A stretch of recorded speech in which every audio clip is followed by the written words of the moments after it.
Добар ден, пладнени вести на Канал Плюс телевизија. Еве ги темите на денот.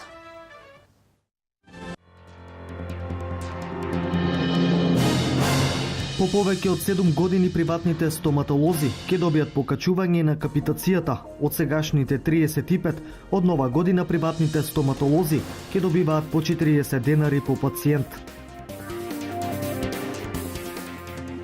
Вечерва во 20 часот во Центарот за култура Бели Мугри, општина Кочани организира хуманитарен концерт на македонската етногрупа Монистра. Средствата се наменети за лекување на младата Ленче Манова. Секоја година роденденот на младиот штипијанец Јани Димитриев, кој загина во сообраќајна несреќа, се одбележува со меморијална крводарителска акција во гимназијата Славчо Стојменски во Штип.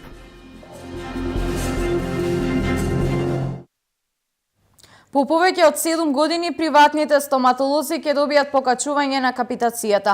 Од сегашните 35, од нова година приватните стоматолози ќе добиваат по 40 динари по пациент. Бенефитот од оваа мерка ќе го почувствуваат 1146 тимови на стоматолози кои што работат во 963 ординации, со кои фондот има склучено договор во 2015 година. Оваа мерка ќе значи и подобрување на стоматолошката здравствена заштита на 1.312.000 осигуреници кои имаат избрано матичен стоматолог. Кај стоматолозите еден осигуреник носи еден капитационен бод, а вредноста на тој бод досега изнесуваше 35 денари. Тоа во пракса значи дека ако еден стоматолог има 2000 пациенти, добива финансиска надокнада од Фондот за здравство месечно 70.000 денари.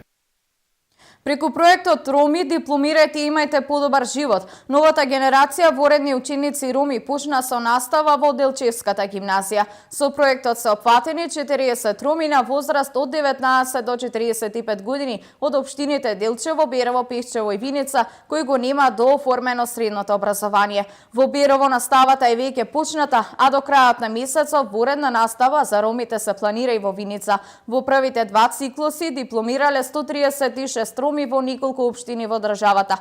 Проектот се спроведува од 2009 година и финансиски е поддржан од Ромскиот едукативен фонд од Будимпешта.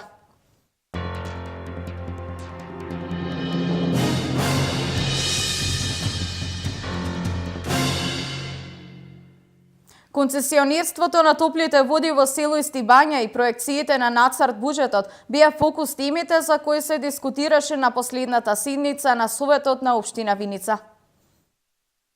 По барање на собственикот на хотел Шагал Петре Ангелов, Советот на општина Виница по втор пат расправаше околу актуелниот концесионер на топлите води кај село Истибања.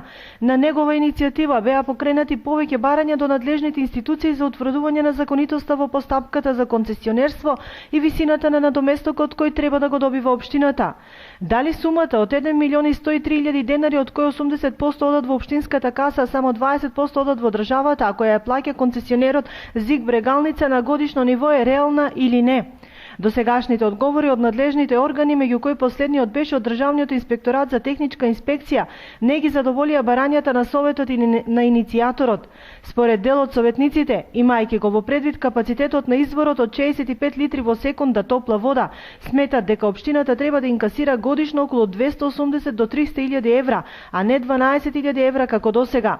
Советот побара при следниот инспекцијски надзор, кој треба да утврди колку вода дневно троши концесионерот, да биде присутна и комисија од Советот во придружба на стручни лица. Домашната компанија Провиден Фудс Груп, која преработува околу 500 тони црвени пиперки, бара поддршка од Советот, општината да покрене иницијатива до Министерството за земјоделство за издавање под закуп на државно земјоделско земјиште со површина од 8 хектари, на кое истата фирма најавува изградба на преработувачки капацитет со откупен центар кој ќе вработи 120 луѓе и ќе има 500 кооперанти. Носителот на целиот проект Идеја Агро Доел вели дека имаат најдено партнери од Русија и е договорено производство во вредност од 5 милиони долари. Советот даде едногласна поддршка на целиот проект, но првите чекори во реализација на истиот ќе мора да ги преземе подрачната единица на Министерството за земјоделство. На денешната седница советниците Пред освојување на нацрт буџетот ги прифатија сите програми на спортските и други издруженија, чија финансиска тежина ја заокружија на сума од 2 милиони денари, од кои најголем дел 1 милион и 200.000 денари ќе одат за подршка на спортските клубови, најмногу за Слога 1934 во висина од 1 милион денари. Овие средства кои беа одобрени ќе го надополнат нацрт буџетот кој е проектиран на 263.842.000 денари, од кој само основен буџет е 108.300.000 денари. Со 9 гласа за и 6 против беше усвоен нацрт буџетот, пошто ќе следува јавна расправа со местните заедници, со бизнис заедницата и со невладиниот сектор на 16, 17 и 18 декември. Советот ја усвои и програмата за свечен дочек на новата 2016 година. Со цел да го поддржи лекувањето на Ленче Манова, општина Кучани организира хуманитарен концерт на македонската етногрупа Монистра. Концертот ќе се одржи вечерва во 20 часот во Центарот за култура Бели Мугри. Билетите по цена од 150 динари веќе се пуштени во продажба, а општина Кучани ги повикува граѓаните да ја покажат хуманоста и со присуство на вечерашниот концерт да помогнат во лекувањето на младата кочанчанка Ленче Манова.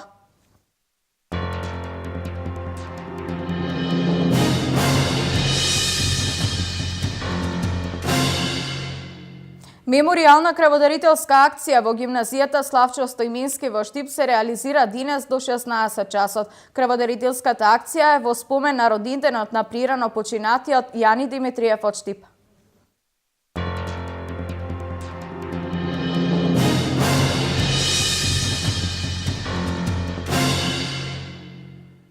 Денес напладне во Виница отворена изложба на карикатури на македонските револуционери и војводи од авторот Никола Ангелковски. Изложбата е во фоајето на Домот на културата Тошо Арсов. Утре во 19 часот и 30 минути во галеријата Венеција во Виница ќе биде отворена самостојна изложба на уметникот Иво Пецов со наслов Меѓуодноси. Изложбата е составена од слики создадени во техниките акрилик на хартија и масло на платно. Проектот е поддржан од Министерството за култура на Република Македонија и Сдруженијето на уметници од Виница.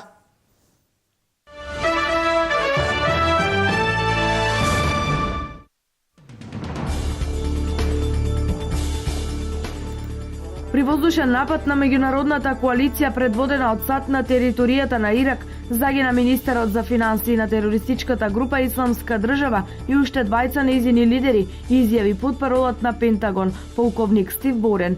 Тој посочи дека во нападите извршени во последните неколку недели убиен е Абу Салах, одговорен за финансиските операции на Исламската држава. Европската комисија ги прекори Хрватска, Грција и Италија дека не се доволно ефикасни во собирањето дигитални отпечатоци од кандидатите за азил и нелегалните мигранти кои пристигнуваат на нивна територија, пренесоа француските медиуми. Европската комисија смета дека трите земји не ги применуваат правилно врските за земање отпечатоци од кандидатите за азил и од нелегалните мигранти.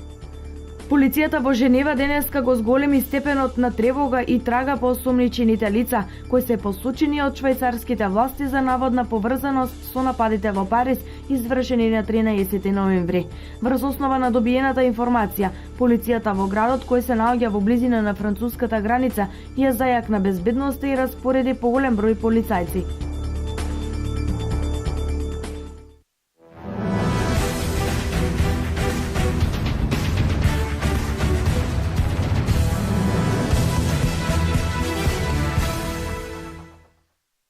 Штип како град на борењето ќе добие сала за боречки вештини. Ова ќе биде проект кој ќе биде реализиран во најскоро време. Според деталниот урбанистички план, локацијата на салата ќе биде веднаш до бањата Кежовица. Да, заедно со Боречката федерација на Македонија договорени во Штип да се направи сала за боречки спортови. Штип е град на борењето. Локација според нашиот детални урбанистички план имаме токму овде. И овде е многу битно што тие сака да направат еден сегмент кој ќе биде практично како сауни, нели, бањи некои ќе направат, тука се и топлите води и мислам дека тоа одлична работа. Финансиските средства треба да ги обезбеди Боречката федерација и Меѓународна федерација за борешки спортови. Општината го дава простор, значи бесплатно, и мислам дека тоа би било нешто добро. Јас се надевам дека наскоро ќе отпочнеме и со изградба на тој простор. Финансиските средства за овој проект ќе бидат обезбедени од Боречката федерација на Македонија и Меѓународната федерација за боречки спортови, додека општина Штип бесплатно ќе го додели просторот.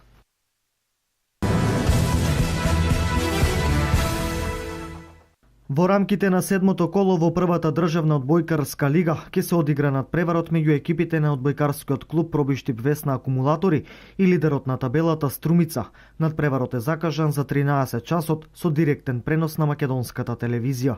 Утре од 13 часот во нашата сала Софија Петровска во Пробиштип ќе се одигра дерби надпреварот од седмото коло од првата македонска одбојкарска лига. Очекуваме пред се добар надпревар. Тоа секогаш е дерби надпревар во овие 2-3 сезони кога играме ние со Струмица. Тие се апсолутни фаворити, меѓутоа ние ќе се обидеме да и прекосиме на домашен терен и се надеваме дека овој пат среќата ќе биде на наша страна и сепак ќе забележиме победа. Така, секако, значи, нашиот апетит во овој момент е втората позиција на табелата, да ја престигнеме екипата на Шутова од Кичево. Се надеваме на такво нешто, ќе играме на домашен терен против нив, па натаму во разигрувањето со евентуални засилувања во вториот дел од сезоната со неколку играчи. Се надеваме дека ќе се вклучиме во битката за шампионската титула, инаку во овој момент Струмица во како што стојат работите на добар пат за освојување на шампионска титула. До крајот на првиот дел од сезоната преостанува уште едно коло, односно 8-то коло, со што завршува оваа сезона.